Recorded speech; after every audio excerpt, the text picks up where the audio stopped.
Hey, what's up? It's Jim, and today I'm going to talk about Dracula's Daughter from 1936.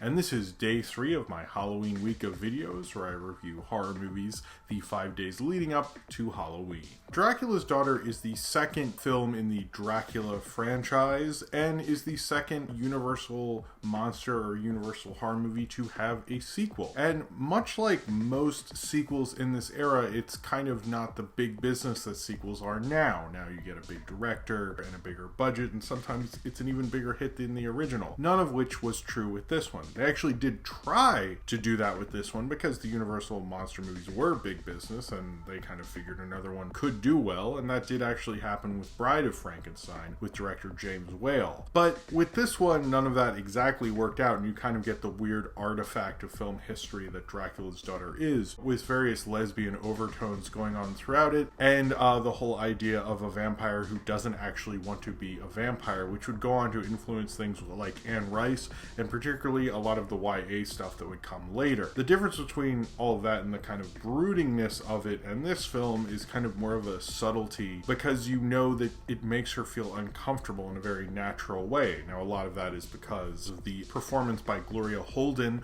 which is an incredibly interesting performance for a horror film at this time. Most of these performances were big, show-stopping, kind of big presentation kind of things. You think of Lon Chaney in the silent era before this, you think of Bela Lugosi in the previous Dracula, and you look at Gloria Holden and she is playing more of kind of a quieter role. She didn't like doing this movie. She was assigned to it. She didn't want to do it because she was afraid she would get typecasted like Bela Lugosi, and it didn't actually help her career, but that uncomfortableness of it, that not wanting to be there, actually helps this film and helps that character and makes a really convincingly uncomfortable vampire, which is really very interesting. A vampire who feels actually cursed by it, who's our main protagonist and main villain, that wants to both be cured, who isn't sure who she actually wants to be, and feels trapped by normal society. It's a very interesting, odd kind of movie, and I think it sort of reminds me of things like Curse of the Cat People and various other horror sequels that would try to do the psychological thing. And honestly, when you're something else and then you try to go quote-unquote psychological, it usually doesn't work. I don't really like Curse of the Cat People, but I like Dracula's Daughter because it does a lot of interesting things with that. It plays within that psychology. I don't think this is a perfect film, it really isn't, but it plays enough in those that it makes you intrigued. It makes you kind of think about this character. There's a lot of what Gloria Holden's doing. There's a lot going on in the screenplay. There's a lot of interesting oddities that it makes Dracula's Daughter quite the cinematic delight. Dracula, who is killed at the beginning of this film, and they use a wax figure who looks like Bela Lugosi, and supposedly Bela Lugosi was paid $4,000 so they could make one that looked like him. I don't know if he stood as reference or something. Some cops come into the castle somehow and see Von Helsing, not Van Helsing, like you know from, of course, the Hugh Jackman movie and maybe Dracula or something. And he's Von Helsing in this, and suddenly we're not in the original Dracula film, which took place very much in the past. This takes place in the modern age, or the modern age of, 1936. And they see that he has killed a man with a stake through the heart and killed another man. And even though he says they are vampires and he's done the world good, they arrest him anyway and take the bodies with them. Then when they're taking him to Scotland Yard and having a representative come to this small town where the casket is and stuff, it's a little convoluted, but whatever. A woman whose face is wrapped in black comes to take the body of Dracula and hypnotizes the police officer on duty and kind of ruins him mentally and takes away Dracula, and finds out that it is the daughter of Dracula, and she's there to do a funeral scene and kind of give him the burial, I guess, that he sort of deserves, even though he cursed her. So, but she's, trying to do right by her dad, and then she tries to be freed from being a vampire, even though her manservant Sandor, played amazingly by Irving Pinchel, is trying to stop her, and she tries to cure herself with the help of a Dr. Jeffrey Garth, who's going to hopefully cure her of her vampirism, as he is also helping Von Helsing prove to Scotland Yard that he didn't kill anyone, but he kind of gets off because they lost the body, so, it's like one of those things. And she tries to cure her as she keeps feasting on people at night, both men and women, hopefully trying to see if she can be a normal woman and not be a vampire any longer. There's a lot of implications implications about probably homosexuality and even conversion therapy that is in Dracula's daughter, and is naturally there. The idea that she no longer wants to be a vampire and she's conflicted by it, and she's actually using a therapist to cure herself. There's a little bit of that in there. There's a little bit of, the obvious one is her eventually feasting on the woman who she's posing with, who definitely has some lesbian imagery in that. They don't have a actual narrative that you can read into. It's kind of like instances where you can be like, oh, well, that's a thing, and so forth. And I know in previous and 30s things, you had a lot of people that male vampires only went after females, and female vampires only went after men, and so forth. And she does, I guess she's sort of bisexual, if you want to read into that. They don't really confirm it as much. Possibly if James Whale, who the previous Universal Monster sequel, Bride of Frankenstein, does have that imagery in it, and it's into the plot, and it's much more thought out. And James Whale, obviously being gay at the time and very, I think, fairly open. I don't think the public knew that was in there. And although he was originally attached to direct this, at one point the script he wanted to do was very different and involved like some S&M stuff, and a lot of people think he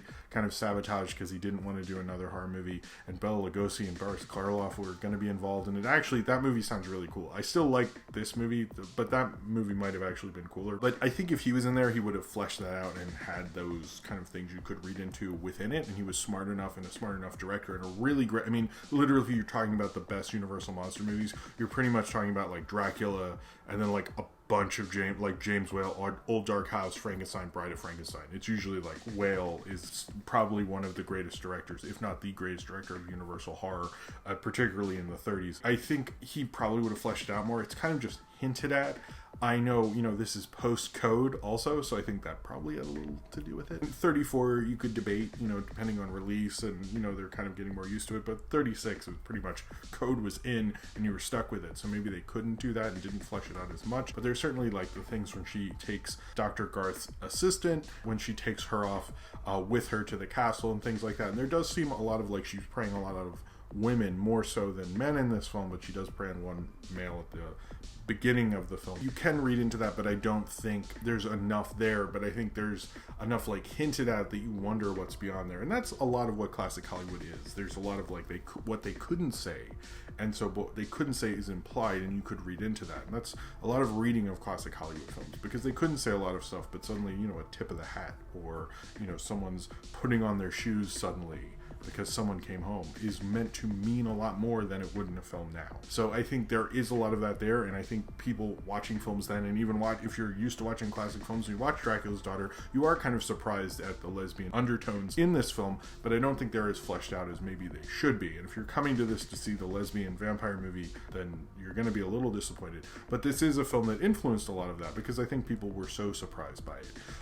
And because of a great performance by Gloria Holden, which isn't like a usual monster movie performance. It's very different, and I think this film has such a different vibe that you probably, if you were into these, you're like, yeah, but you should see this. It's a little, I don't want to say it's off, but it's definitely off-brand of what they were trying to do. And it's kind of creepy in ways that you're like, this is a different kind of monster. And this idea that because she didn't want to do the role, and she was a rather well-regarded actress, William Holden is actually named sort of after her because of the guy who gave him his stage name, used to date her or really liked her or something. And she really is the star of this, but through that kind of a performance, you get a hint of what vampires would be throughout. Because the Dracula vampire thing, although I love Bela Lugosi and I love that Dracula, that is not as influential as maybe her performance in this, which has gone on to be more of the performance of vampires, as they kind of have mixed feelings about the idea of eternal life. Even that idea of Sandor, played by Irving Pinchel, Sandor is great because he's such a codependent, like, kind of enabler. He like really is like, no, you want to be evil, you want to suck blood, you want to make him immortal.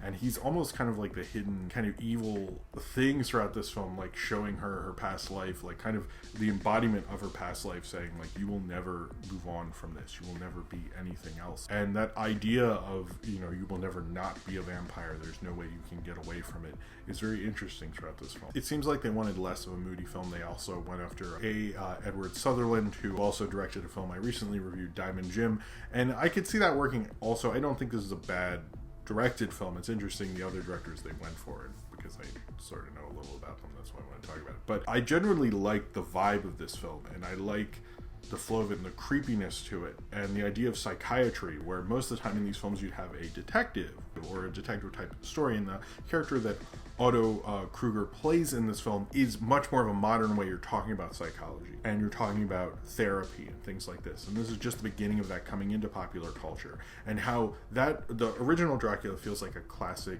tale, and this feels like more of a modern tale, and they really take advantage of that in this. It's interesting they don't really acknowledge like the huge time jump. It's just sort of like it acts like this happens right after the original, but clearly it doesn't. It's like an alternate take on that. Otto Kruger and his whole thing with psychology and like figuring out hypnotism and using like these interesting odd machines and things like that, it has a spookiness to it, because you have the hindsight now when you're watching this of going like, I feel like a lot of this he doesn't know what he's doing, and it's weird. And it's like, I had some friends once who they used to break into this old psychiatric hospital that was abandoned and bring back books, and we'd read like the craziest shit that, like, you know, especially about homosexuality as a mental disease and stuff.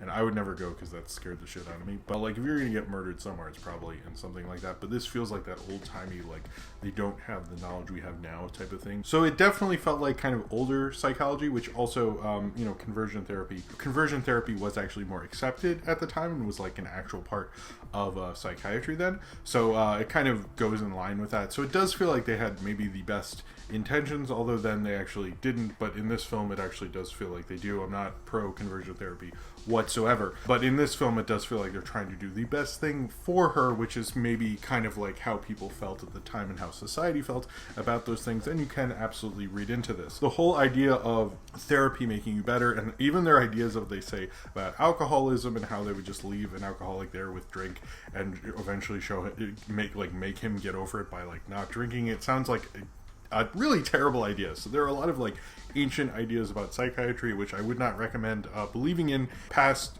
or even at the time, really. Even in 1936 they were bad ideas, but now they're like we know that they're bad ideas, although I guess they didn't then, but whatever.